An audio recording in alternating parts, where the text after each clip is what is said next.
wars have been going on in the last 10 years, we've added $4 trillion to our national debt.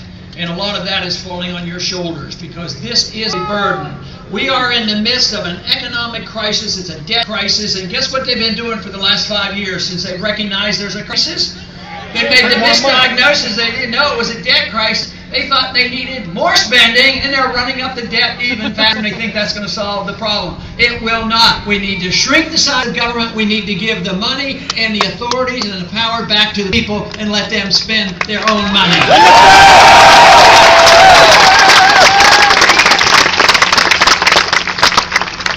But this has been going on now for more than 50 years, and it's been very, very tragic for us. If you think of all the money and all the lives lost and all the injuries and penalties since World War II, because no war has been declared since World War II, I mean, it could add up into trillions and trillions of dollars. Just think how much richer this country would be if we just take this simple position that only fight defensive war and don't go to war unless the people see to it that it's declared and the Congress declares the war, not allow the presidents to go to war on their own. That's right. This was an important issue for the founders, and this is why they put it into the Constitution that the executive branch could not go to war without a declaration. They figured this would be important, but you know, not too long ago, the Secretary of Defense, Panetta, was before a committee. They were asking him where he gets his authority because he was planning another war. We've been involved in Egypt and Libya, and now we're getting ready, and we're already involved in Syria. They said, where do you get this authority? He says, well, from the United Nations. I wonder what...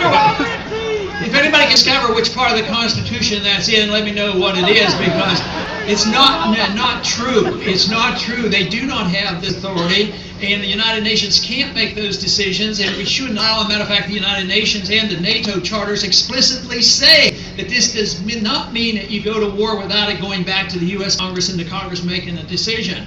But nevertheless, they just go and they do these things, believing that it will be ignored, and it has been ignored for a long time. So much of what we have been doing, the spending the money and the running up of the debt, the violations of civil liberties and the involvement overseas, it's been ignored because we have been a super wealthy country.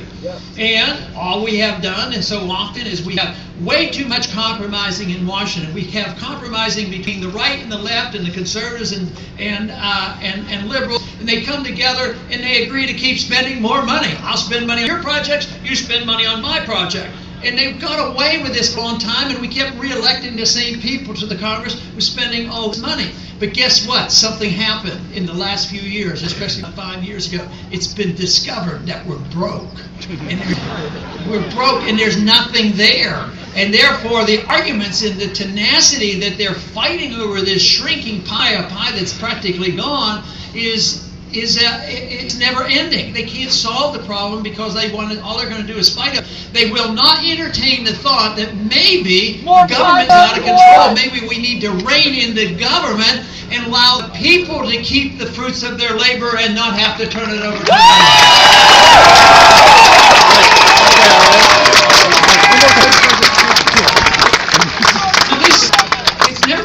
for me to come to that conclusion because I believe rights don't come from our government. Our rights come from us, either from a creator or in a natural way. So if we have our lives as a gift to us and we have our liberties as a gift, why wouldn't it be natural to think that if it's our life and our own liberty, why shouldn't we be able to keep the fruits of our labor? Which means that if we weren't fighting all these wars and we didn't have the runaway entitlement system, guess what? We wouldn't have an income tax. We'd go back to the old days and repeal the 16th Amendment. And we didn't have it. Obviously, the founders did not give the income tax. The income tax came in 1913. Of course, along with another little system that they invented in 1913. And I know you've never heard of it. But they came up with this Federal Reserve System. What in thunder is that all about? Hey,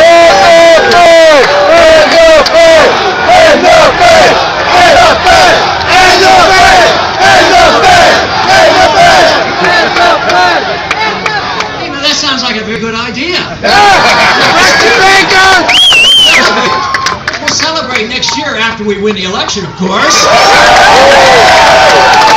We're going to celebrate 100 years of the Federal Reserve System by repealing the Federal Reserve. The very least that we have to do is get an audit of the Fed, find out what they're doing. You know, Congress spends a lot of money. They're up into the trillions, but most of the time it's just meager hundreds of billions. But the Fed is involved in many trillions of dollars. They were involved in churning $15 trillion in the bailout. Of course, it was to help the people, help the people that were losing their mortgages, because they had this incentive to always make sure everybody had a free house and qualified for a mortgage. And of course, during that time, who was making all the money? Fannie Mae and Freddie Mac and executives at big banks and Goldman Sachs. So when the crisis hit, those who were going to get hurt, they came screaming to the Republicans and the Democrats, and they said, hey, there's going to be a depression, come and bail us out, we're too big to fail. And guess what? The Congress did, as well as the Federal Reserve. They bailed out those who made a lot of money during the financial time when there was a financial bubble. And guess what? Those programs were designed to help the people and help the middle class and help the poor. They lost their jobs and they lost their houses. So it doesn't work. And this is what people are starting to realize. Not only is the Treasury bare, but the entitlement system doesn't work, and spreading our goodness around the world doesn't work. So now we have a system that is destined to change. The big question before us is, what's it going to change to? Are we going to accept more authoritarianism and tyranny, or are we going to accept the cause of liberty and return those freedoms to the American people?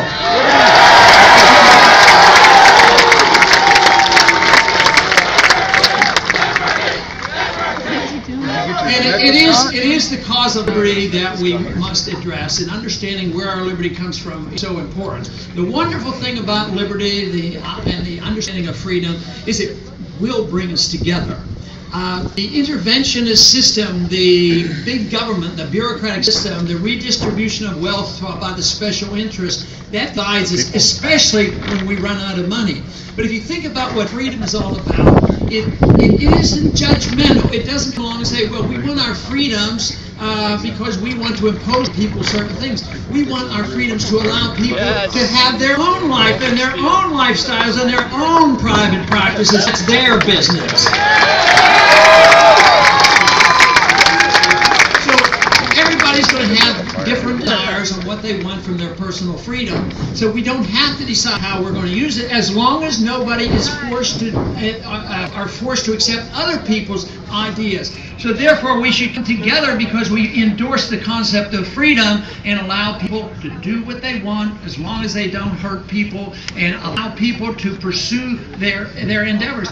But these rules should apply to economic liberty as well. Some people will defend this, social liberty and civil libertarianism, but at the same time they think, well, but we can't allow that to happen in the free market, because in the free market somebody might get rich. Well, in the free market, if you get rich because you provided a great service for somebody and we as consumers bought the product and we weren't cheated, and the more we buy, the richer they get, that's no problem. But what if they're rich because they get money from contracts from the government, and what if they get bailouts from the government? That's a different type of richness. So the freedom issue brings people together. Not only does it allow people to spend their money and run their lives as they so choose, it also means that you can't be coercive. You can't be coercive with your neighbors and your friends, and we shouldn't be coercive with our neighbors and friends around the world. It is the coercion, the force, the intimidation to say that we know what is best for everybody. But today, this is the way we operate. Around the world, domestically, we are telling people what to do with their lives, what to do with their money, and we're telling everybody around the world what they ought to be doing. And this has not worked out well for it. It has contributed to our bankruptcy and contributed to the problems that we face and all the conflicts we have. And it's going to get a lot worse unless we establish the basic principles of what this country is all about. And it is our freedoms to live our life as we so choose, and to spend our money as we so choose. People will argue with us and say, oh, that's not any good because you're not humanitarian. You have to care about your fellow man. And if you don't endorse the welfare state and socialism and welfareism, you don't care about your fellow man. But just look at the failure. Socialism, communism, welfareism is on our doorstep failing right now, and the housing programs didn't work. So it isn't humanitarian. Maybe they have good instincts, maybe they have good ideas, and maybe they want to help people.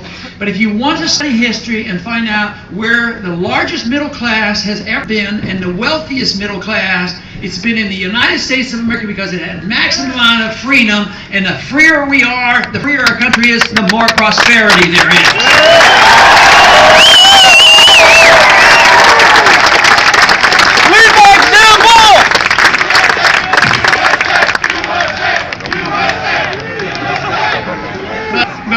What we have come to now, though, is the middle class is shrinking, and the middle class is much poorer, and we can't solve the problems by doing more of the same thing. We can't solve the problem of a crisis that came on by too much spending, too much borrowing, too many regulations, and too much taxes, and too much printing less money. And that's what we've been doing for 5 years, and the debt is exploding. The deficit is annual deficit is $1.3, $1.5 trillion. So we have the fiscal conservatives offer their budget. It's a wonderful solution to spending too much money. And when are they going to balance the budget? Oh, well, maybe in 30 years we can balance the budget. That's not going to work. I suggest what we should do, after the next year's election, of course, is cut the budget by $1 trillion in 1 year.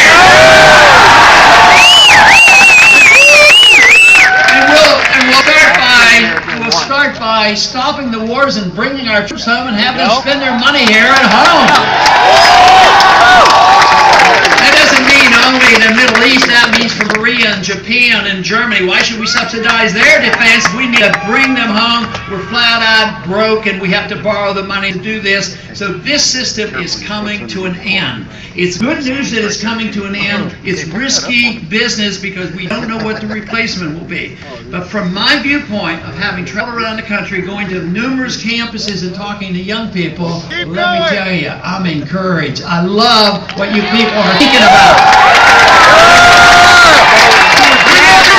The fire station loves you. Dependency is never a way that you feel good about oneself. The more dependent you are on others, the less content people are. And that is what people have to realize, that if we would have more freedom and release the creative energy and put the burden on us to take care of ourselves, then we can work for our own virtue and our own excellence. This is what gives people personal satisfaction. It is not being taken care of by somebody else and eventually having that ripped away. We cannot depend on others to always provide. It's been wonderful to think about, the Medicare system. Everybody should have good medical care, obviously. But is it going to be provided through the government? Just think, Medicare's broke. There's no money there. And the only way we can continue to even work our way out of this is we have to save a lot of money elsewhere. So my suggestion in cutting this $1 trillion is obviously to cut essentially everything from overseas and cut some departments that we don't need, and try to tie people over that we have taught to be so dependent on child health care and Social Security. But right now, what we're doing is we're still spending, running up the debt and printing the money, and now we're just seeing the beginning of the end of the dollar because the prices are starting to go up. You cannot keep printing money forever and think that the world will always accept the dollar. Right now, there are plans being laid for the replacement of the dollar. Other countries have suggested this should be done, and they have met their fate because Saddam Hussein wanted to replace the dollar. And also in Libya, Gaddafi wanted to replace the dollar. right now, Iran would like to replace the dollar, and they get into trouble for this. But we're the ones that will be in trouble because economic law will dictate to us that they will not always accept our dollars just by printing them. Right now, there is way too much trust in the dollar. Therefore, what we have to do is restore the understanding and restore the principle of sound money, and that is the reason we don't need a Federal Reserve, and we need commodity money such as gold and silver as the Constitution dictates. There we go!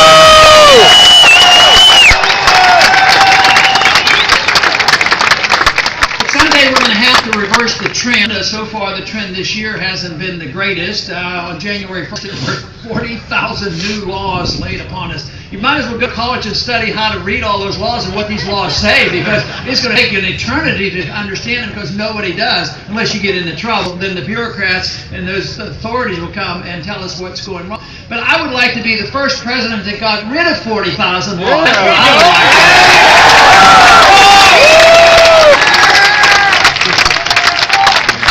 I would like to see the day where the Federal Register actually shrinks rather than totally expands all the time, because it's just too difficult to keep that up. But I'd also like to restore the principles of a free society where, and it might not be important to everybody, but maybe a few people would care. I'd like to see the day when you actually have the freedom to drink raw milk if you want to.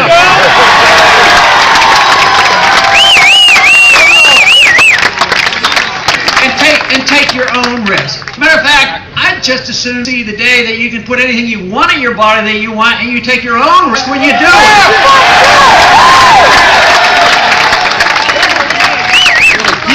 Now, there's an interesting issue dealing with medical marijuana.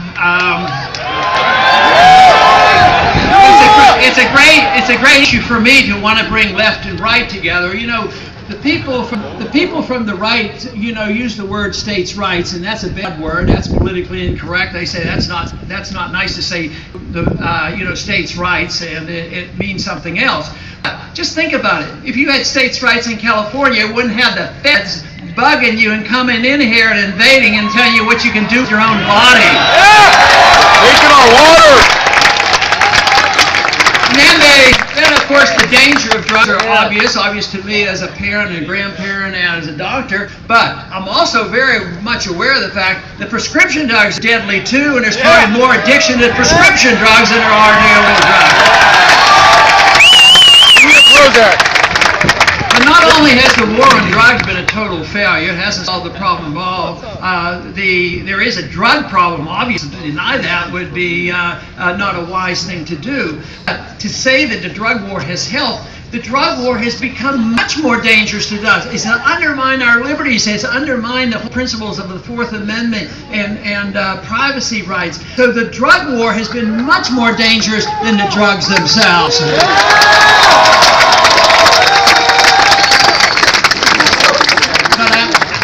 If we could maintain the republic, we would actually allow you to pick and choose which light bulbs you'd like to use. You would have to dictate exactly which one you have to use.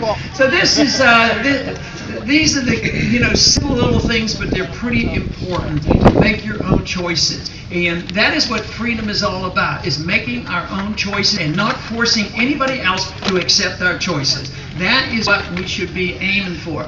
And it is wonderful that we don't have to give up and say that we will be less prosperous. I've always said, if I had my choice of living in a free country and living in a poorer country, I want to live in a free country.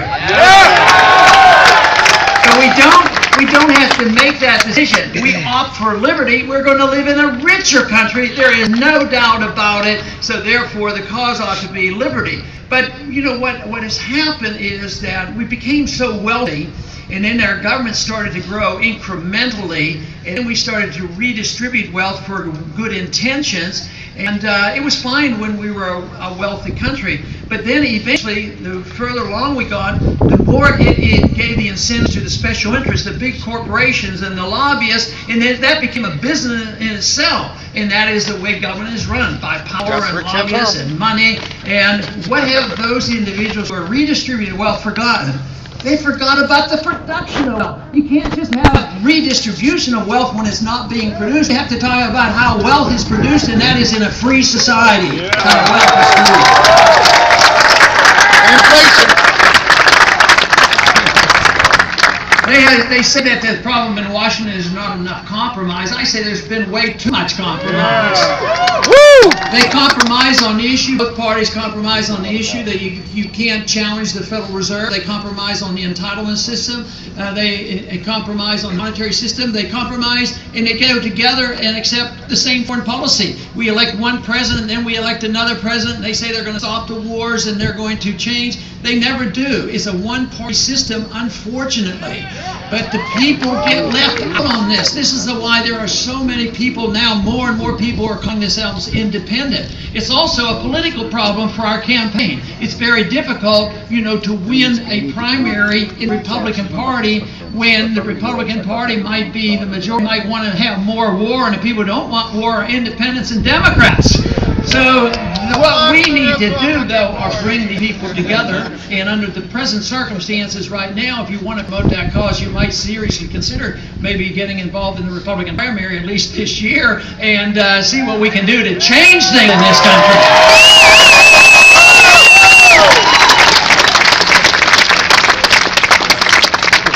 But it isn't compromise that we want. If you had compromise, how would you compromise, say, on going to war?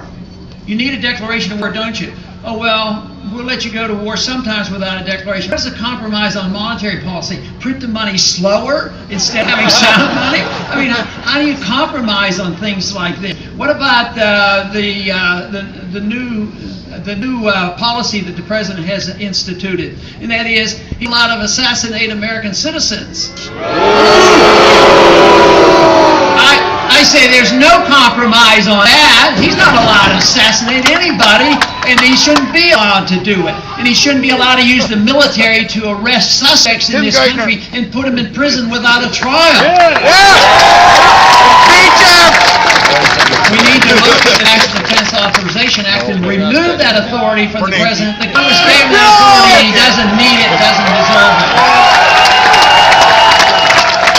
And if we want to really reverse things and make sure that your privacy is protected, see, unfortunately, what's been going on for so many years is that the government gets more secrecy and people have less privacy.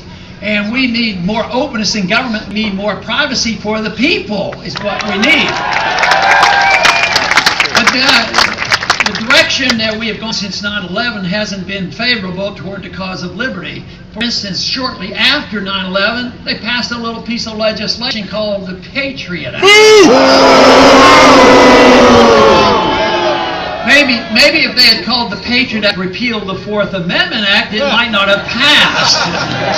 But when we get ready to get rid of the Patriot Act, which maybe that'll be during this for 6 months or so, we'll call the bill not repeal the Patriot Act. We're going to call it Restore the Fourth Amendment Act.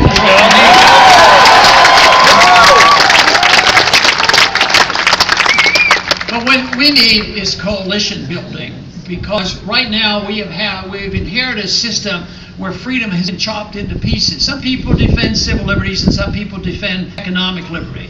But if you believe in individual liberty, it's all one and the same. We need to bring the factions back together and put the pieces back together.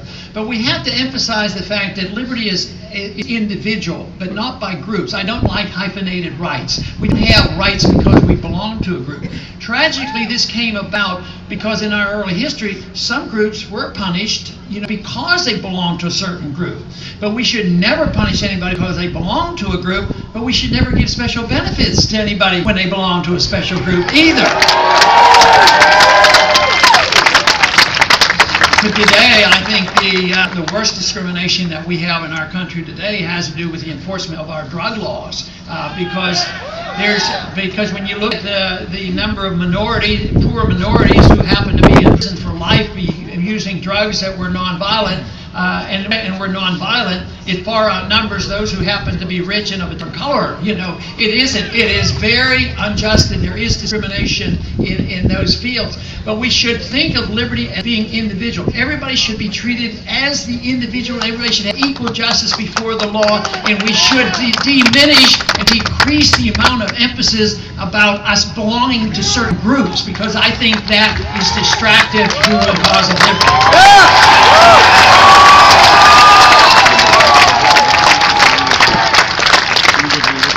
I think when you know that we're arriving at that stage on an election night, you will not hear the commentators come in, because I think they sort of feed into this.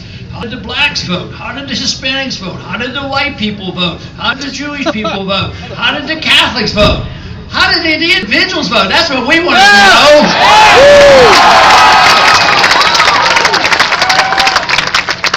You know, in a free society, people will certainly do things and spend their money the way others might not approve. But as I explained, we should be telling them what to do, but they have to accept the consequences. But one of the reasons why people are intolerant is when people do things that they don't like, they think that if we legalize their choice, that we endorse what they do. And that isn't the case. If we legalize, which it is pretty good in this country, we legalize the choice in religion, or if somebody doesn't want to have any religion. But we are tolerant of that, and we accept that. But as soon as it becomes with personal habits, we say, well, we legalize such and such activity, therefore we endorse it. But it isn't endorsement. It means, though, that as individuals in a free society, that we should become a lot more tolerant of other people and leave things alone, you know. You know, we all know that ideas have consequences, and bad ideas have bad consequences. Good ideas have good consequences. And it's fortunate today that good ideas are starting to prevail once again. Once again, we're talking about sound economic policies and personal liberties and putting the pieces back together. And there's a growing sentiment in this country today about changing our foreign policy. Believe me.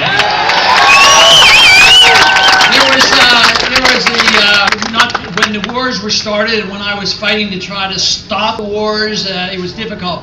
But now we're up to over 70% of the American people who say they're sick and tired of the wars. We ought to get home from the Middle East and out of Afghanistan. So this is encouraging, and but we have to keep, you know, fighting this ideological fight and this battle, a revolutionary idea to once again get back on the path of what we were started with. And it isn't like we're going back to the old days. I keep saying you want to go back to the past, but I think tyranny is the past. Freedom is the future, is what I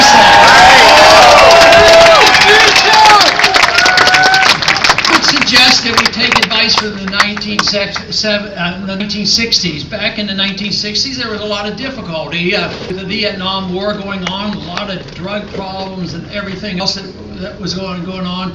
And they said in the 1960s, and it still hangs around a little bit, they said, if you're 20 years old and not a liberal, you don't have a heart.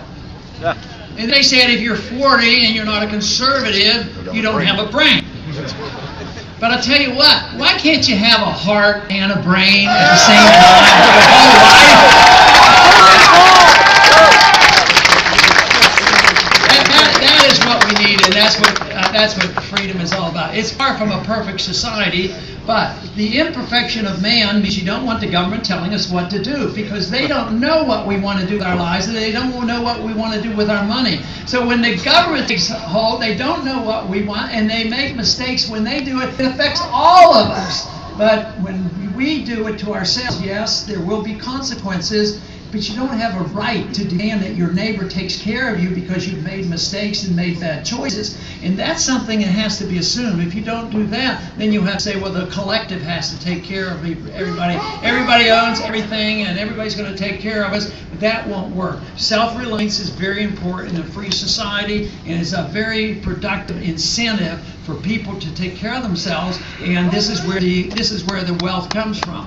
But there's every reason to expect that we can handle these problems. I think they're very, very serious. I think the financial crisis and the debt crisis is the biggest in all history. I've read a lot of economic history, but the debt bubble is huge. It is based on the dollar. It's been around a long time, and it's more complex. We've been a more global economy than ever before, so we have to deal with that.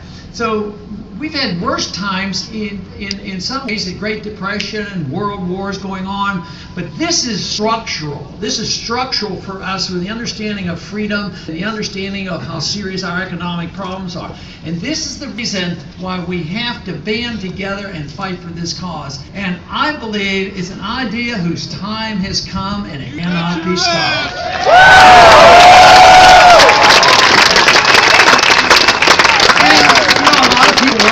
Whether or not we have the majority vote in Congress yet.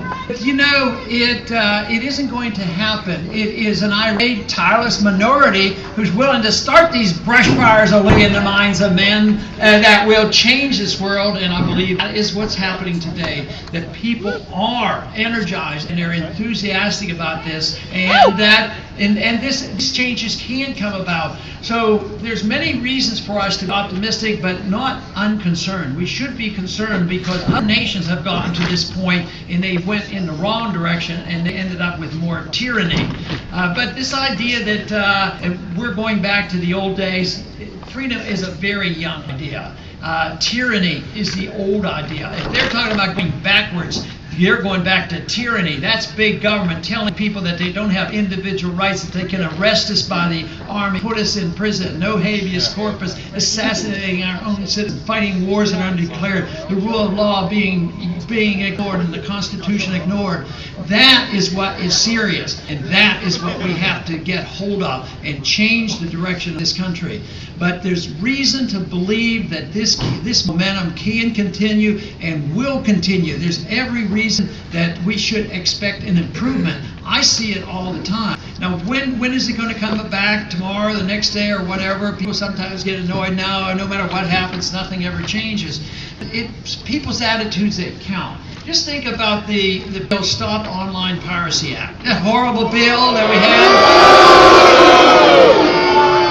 Just think the government wants to control our internet. What's going on here? But what happened? You woke up, you sent messages, there was a majority vote in the House and the Senate, they knew they had a vote, they were scheduled to be voted on, the people woke up and they told their members of Congress and they withdrew the bill, so they will listen when they hear from you. And this is actually what happened when we got the audit on got the House at least to endorse auditing the Federal Reserve. People like you called your congressman. It wasn't because I had political clout in Washington, I could twist arms and I had power, but the power of the people and the power of ideas made these changes. And we need to know that things can be changed if the people's minds change. This is most important. The government we get, any government, is really a reflection of what the people will put up with. Right now, though, I sense the people are getting tired of putting up with what we have. Too many wars, too many attacks on our liberties, too much debt, too much mischief, too much benefits for the special interests, and too many bailouts. So this is a grand time for us to pick up and do the changes that are necessary. For this reason, I believe that very soon we're going to see that this momentum will pick up and that we will be able to, and we will see the restoration of freedom and prosperity and peace in this country once again. Thank you very much.